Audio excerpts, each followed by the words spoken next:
Kemudian berikutnya, karena saya di-mention oleh Pak Dubes Dino, saya mau luruskan beberapa hal. Sebelumnya, terima kasih atas masukan yang telah diberikan, sangat cermat dan terstruktur. Saya pikir beliau adalah diplomat hebat, pernah menjadi wakil Menteri Luar Negeri, walau hanya diberi kesempatan sekitar 3 bulan.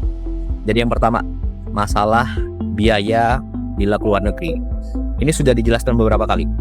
Jadi segala kelebihan biaya yang telah dianggarkan oleh negara itu sepenuhnya ditanggung oleh pribadi Presiden Prabowo. Kemudian yang kedua, jumlah rombongan. Ini sangat penting. Jumlah rombongan Presiden Prabowo itu sudah berkurang besar-besaran, lebih dari separuh dari periode sebelumnya. Jadi kalau dulu itu sekali keluar negeri bisa lebih dari 120 orang. Zaman Pak Dino seperti itu. Nah, zaman Presiden Prabowo jumlahnya antara 50 sampai 60 orang maksimal. Ini sudah banyak yang tahu, termasuk juga wartawan pasti tahu itu semua. Kemudian yang ketiga, jadwal harus 1 tahun sebelumnya. Jadi gini, perkembangan dunia global itu sangat dinamis, hari per hari. Nah, jadi ada jadwal tahunan dan ada jadwal yang mendesak sesuai kebutuhan dalam negeri dan luar negeri suatu negara, ya.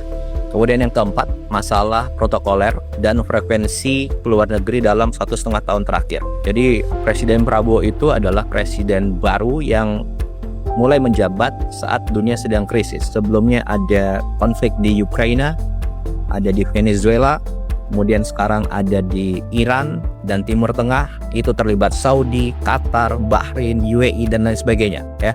Jadi setiap pemimpin tentunya harus bangun hubungan yang dekat antar pemimpin dunia. Dan kita tidak bisa hanya mengandalkan saat krisis baru kita minta bantuan. Tidak, kita harus panen hubungan yang baik. Lalu bila suatu saat ada kondisi mendesak, kita bisa minta bantuan. Dan begitu pula sebaliknya, oke? Untuk itu perlu kedekatan pribadi, kedekatan emosional antar pemimpin, baik secara langsung, diliput media, ataupun tertutup. Nah, itulah diplomasi. Jadi salah besar kalau dibilang hanya gagah-gagahan, seremonial. Jadi kita harus lihat apa yang sudah dicapai dalam 1,5 tahun terakhir ini. Yang pertama, Indonesia masuk BRICS. Manfaatnya apa? Ya sekarang ini, di tengah konflik krisis dunia, situasi negara terjamin, stok BBM aman, harga BBM subsidi tidak naik, stok pangan aman. Kemudian yang kedua, tarif 0% di Uni Eropa, ada 25 negara di situ. Dan ini perjanjian yang sudah diurus belasan tahun yang lalu. Tapi kapan tercapai? Ya zaman Presiden Prabowo, tepatnya tahun 2025 lalu. Kemudian yang ketiga, total investasi yang masuk dalam 1,5 tahun ini adalah sekitar 2.430 triliun. Itu data dari BKPM. Kemudian contoh konkret lagi nih. Bulan lalu Presiden Prabowo ke Jepang dan Korea, kembali langsung ada investasi sekitar 575 triliun. Kemudian yang keempat, sekarang kita punya alat pertahanan yang kuat sekarang, ya. Dan itu dari banyak sekali negara. Prancis, Amerika, Rusia, Cina, Inggris, Eropa, banyak negara. Kemudian yang kelima, program ibadah haji tahun 2025 lalu dan khususnya tahun ini itu lancar. Nyaris tidak ada kendala-kendala yang signifikan. Indonesia adalah negara satu-satunya yang punya perkampungan haji di Arab Saudi. Dan Saudi sendiri mengubah undang-undangnya agar suatu negara mempunyai lahan di situ untuk digunakan oleh jamaah haji. Kemudian yang keenam, Presiden Prabowo betul-betul berperan aktif di Palestina. Apa buktinya? 1, kita ada drop off logistik dari udara. Sudah beberapa kali. Tidak semua negara bisa. Kenapa? Itu harus ada diplomasi dengan negara-negara yang wilayah udaranya dilewati oleh pesawat. Kemudian yang kedua, kita kirim kapal rumah sakit ke Palestina. Kemudian yang ketiga, kita menyekolahkan anak-anak Palestina di universitas di Indonesia. Sekarang mungkin sudah sampai 100 orang yang sudah sekolah di sini dan lain sebagainya. Kemudian yang ketujuh, Baru minggu lalu ada WNI yang diamankan pihak Israel di Laut Bebas, dan lewat diplomasi dari Menteri Luar Negeri dan teman-teman Kemlu selang beberapa hari kembalikan ke Indonesia. Jadi ini lewat diplomasi yang baik diberitakan maupun yang tertutup gitu ya. Dan ingat, yang tadi saya sampaikan adalah hasil konkret nyata 1,5 tahun terakhir. Dan semua itu adalah diplomasi yang dilakukan oleh Presiden Prabowo lewat berbagai macam cara, baik yang dipublikasikan maupun tidak dipublikasikan. Karena yang terpenting bagi kami adalah hasil konkretnya. Itu yang kita utamakan. Kemudian terakhir, masalah pertemuan dengan kepala negara lain di event-event tertentu. Jadi gini, pertemuan dengan kepala negara lain di suatu event itu yang menentukan adalah Bapak Presiden dan juga saran dari Menteri Luar Negeri. Dan beliau-beliaulah yang mengetahui mana yang prioritas, mana pertemuan yang harus diutamakan, mana pertemuan yang bisa langsung ataupun cukup menggunakan telepon, mana pertemuan yang perlu diberitakan, mana yang tidak diberitakan. Dan saya rasa semua diplomat hebat tahu itu. Jadi kurang elok rasanya kalau itu masih dipermasalahkan ya. Jadi ruang untuk setiap masukan tentu kita terima, tapi jangan sampai kita mengaburkan fakta tentang semua hasil yang telah kita capai. Saya rasa itu. Bapak Presiden yang kami hormati, Bapak Presiden telah menganugerahkan bintang Mahaputra kepada saya, yang berarti Bapak mempercayai kredibilitas dan pandangan saya mengenai politik luar negeri. Karena itu saya juga merasa memiliki tanggung jawab moral untuk menyampaikan pesan apa adanya. Your friend is he who tells you the truth, not he who agrees with you. Sebagai sahabat lama Bapak, saya mewakili komunitas hubungan internasional dan banyak rakyat Indonesia menghimbau Presiden Prabowo untuk secara signifikan mengurangi perjalanan ke luar negeri dan tidak menganggap remeh jeritan publik mengenai hal ini. Dalam perhitungan kami, dari seluruh pemimpin dunia, Presiden Prabowo telah menjadi kepala negara yang paling sering melakukan perjalanan ke luar negeri. Semenjak menjabat menjadi presiden, 1 dari 6 hari dihabiskan beliau di luar negeri. Dan tidak heran kalau ada yang beranggapan bahwa ini tidak lazim dan di luar batas kewajaran. Dan sangat tidak mungkin dalam 18 bulan ke depan, Presiden Prabowo terus melakukan kunjungan internasional dalam frekuensi yang sama tingginya. Kunjungan kepala negara ke luar negeri memakan biaya yang besar dan bahkan sangat besar.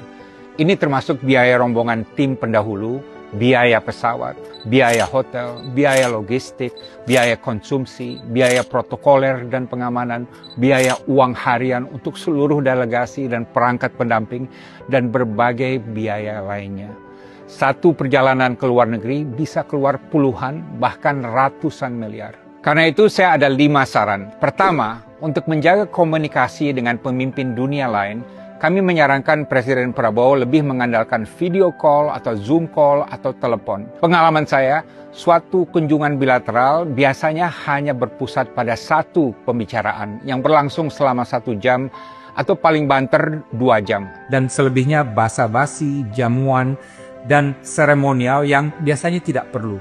Jadi dengan satu video call yang bernilai 0 rupiah, negara praktis dapat menghemat ratusan miliar dari perjalanan ke luar negeri, dan hasilnya dari segi substansi juga kurang lebih sama. Aksi penghematan melalui Zoom call ini dapat menjawab persepsi sebagian masyarakat yang menganggap perjalanan presiden ke luar negeri cenderung boros dan bersifat jalan-jalan. Sebagai contoh, Presiden Meksiko Claudia Sheinbaum sudah 17 kali menelpon Presiden Trump dan belum sekalipun melakukan pertemuan bilateral dengan Presiden Trump, padahal Amerika adalah mitra perdagangan terbesar bagi Meksiko. Dan dalam suatu kunjungan kerja ke Spanyol, Presiden Sheinbaum bahkan terbang naik pesawat komersil kelas ekonomi untuk memberikan teladan kepada rakyatnya bahwa penghematan yang diserukannya pada seluruh pemerintahannya juga berlaku bagi presiden di tingkat tertinggi. Kedua, untuk menghemat biaya dan waktu, kami juga menganjurkan agar Presiden Prabowo dapat memanfaatkan kunjungan ke suatu forum internasional untuk bertemu kepala negara lain yang juga hadir. Konon, sewaktu menghadiri sidang PBB di New York tahun lalu, Presiden Finlandia Alexander Stubb yang merupakan pemimpin barat yang paling progresif dan pidatonya juga banyak disorot, meminta waktu untuk bertemu dengan Presiden Prabowo di New York, tapi tidak pernah direspon, entah kenapa. Dan dalam KTT ASEAN di Cebu, Filipina baru-baru ini, permintaan seorang kepala pemerintah negara ASEAN untuk mengadakan pertemuan bilateral juga tidak pernah direspon. Entah juga kenapa. Kami menyarankan istana menerapkan formula 1+8, yaitu dalam menghadiri forum internasional, misalnya ke Davos, atau PBB di New York, atau ASEAN, atau G20, dan lain sebagainya. Sembari menyampaikan pidato, Presiden juga bisa menerima atau bertemu paling tidak dengan 8 kepala negara lain yang juga hadir. Kenapa 8? Karena nampaknya angka 8 adalah favorit Presiden yang juga dikenal sebagai 08. Ketiga, saya juga berharap kunjungan internasional Presiden Prabowo dapat dilakukan secara profesional dan direncanakan dengan baik. Kami mengamati ada sejumlah kunjungan yang dilakukan secara spontan tanpa perencanaan dan tujuan yang jelas. Rencana kunjungan internasional Presiden secara garis besar perlu dipetakan setahun sebelumnya. Baik Seskap Teddy atau Menlu Sugiono perlu mengumumkan rencana kunjungan Presiden ke suatu negara 1 bulan sebelumnya atau minimal seminggu sebelum hari H.